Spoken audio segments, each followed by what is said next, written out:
In the world of bodybuilding, few muscle groups demand raw power, symmetry, and aesthetic dominance like the shoulder. No legends embodied that more than Arnold Schwarzenegger, Ronnie Coleman, Kevin Levrone, Markus Rühl, and Nasser El Sonbaty. These titans carved their legacy with deltoids that look like sculpted cannonballs, wide, round, and brutally powerful. Whether it was Arnold's perfect V-taper, Ronnie's freaky size, Kevin's razor-sharp conditioning, Markus's insane mass, or Nasser's granite density, their shoulders weren't just muscle, they were statements. Each rep, each set, was a declaration of war against mediocrity. Today, we step into the fire, inspired by the brutal, no-nonsense shoulder routines of the greats. This isn't for the faint of heart. This is old-school iron warfare. This is how legends built shoulders that shook the stage. Are you ready to join them? Let the pain begin. Military press, the kingmaker of shoulders. When it comes to building legendary delts, there's one movement that every great champion swore by. The military press. This isn't just an exercise. It's a test of willpower, strength, and raw intensity. And for the legends, it was a ritual. For Arnold, the military press was more than a lift. It was an art. He treated each rep like a sculpture, chiseling the perfect shoulder cap that would dominate every Mr. Olympia stage. With the bar overhead, he visualized victory. Push like your life depends on it, he'd say. And he did. Lightweight, baby, but the bar was bending under pressure. Ronnie attacked the military press like a monster. With every brutal rep, he forged delts that looked like they belonged to a different species. His power was unreal. His intensity, untouchable. Ain't nothing but a peanut until you try pressing like Ronnie. Silent, focused, explosive. Kevin Levrone didn't talk much. His shoulders did the talking. He pressed the bar with violent precision, turning controlled fury into aesthetic perfection. The military press gave Kevin that signature fullness, the kind that made jaws drop on stage. Mass monster, freak, beast.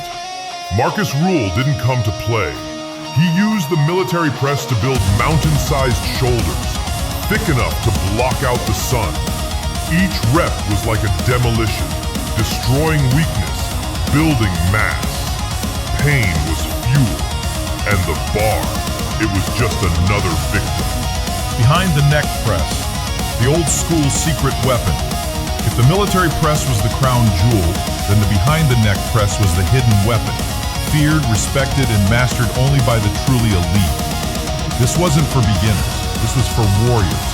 And the legends, they used it to carve bolder shoulders that stood the test of time.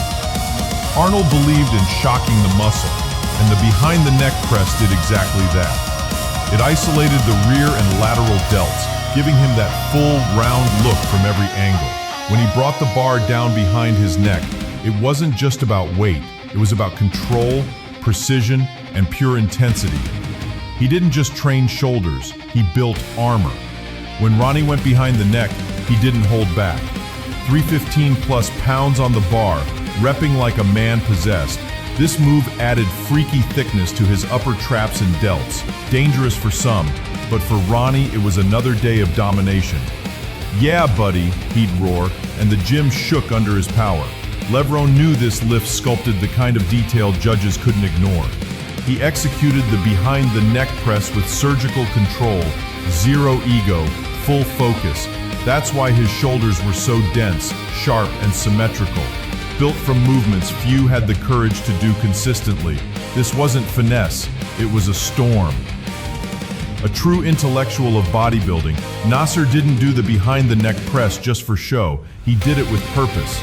He used it to perfect his complete shoulder development, blending mass and proportion. His form was flawless, his execution relentless. It was classic bodybuilding, at its smartest and strongest. Upright throws, the savage finisher of titans. Arnold used upright rows to fine-tune perfection. After heavy presses and flies, this was his secret to targeting the side delts and traps with laser precision. Kevin used upright rows to bring that roundness and razor-sharp cut to his delts. He trained like a machine, efficient, explosive, consistent. Markus brought insane weight to upright rows, pushing the limits of what delts and traps could handle.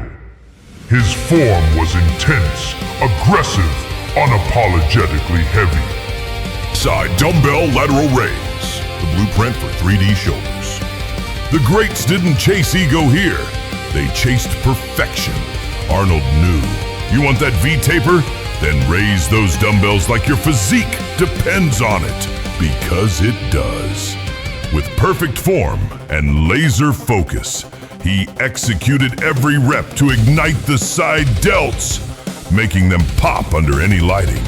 He didn't lift the heaviest, he lifted the smartest. Ronnie turned side raises into pure punishment. He used momentum only when necessary, but the burn, oh the burn, was always real. With veins bursting and sweat flying, he repped until his shoulders screamed. Ain't nothing but a peanut. Precision was Kevin's game. He didn't waste motion. He sculpted every fiber with perfect dumbbell raises. Elbows up, core tight, movement clean. No swinging, no cheating. Just full delt engagement, over and over. Wide, sharp, and dominating. Markus didn't do small. Even with side raises, the dumbbells were heavy. The form was brutal, and the intensity was freak level. He didn't care about finesse. He cared about shoulder mass that made jaws drop.